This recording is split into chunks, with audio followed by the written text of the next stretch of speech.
दोस्तों ये है टॉरेक्स जूनियर कफ रिलीवर। ये टॉर्क कंपनी के द्वारा बनाया हुआ सिरप है। ये छोटे बच्चों में खांसी, जुकाम और स्किन कंडीशंस, स्किन एलर्जीज कह सकते हैं आप, उनमें दिया जाता है। इसके अंदर डेक्सोमेथोर्फान, हाइड्रोजन ब्रोमाइड के अलावा क्लोरफेनिरामाइन मेलिएट और फेनाइलफेरिन हाइड्रोक्लोराइड मौजूद है।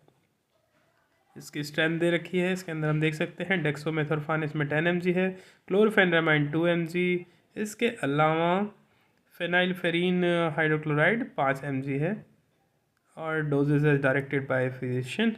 इंस्ट्रक्शंस इसमें दी हुई हैं। कफ रिलीवर है ये, नेज़ल डिकंजेशन, नाक जाम हो तो वहाँ पे भी दे सकते हैं जुकाम में, यानी कि। इसके अलावा एंटी एलर्जिक, और इसको स्टोर करना है कूल एंड ड्राई प्लेस में, protected from light. That's it, thank you.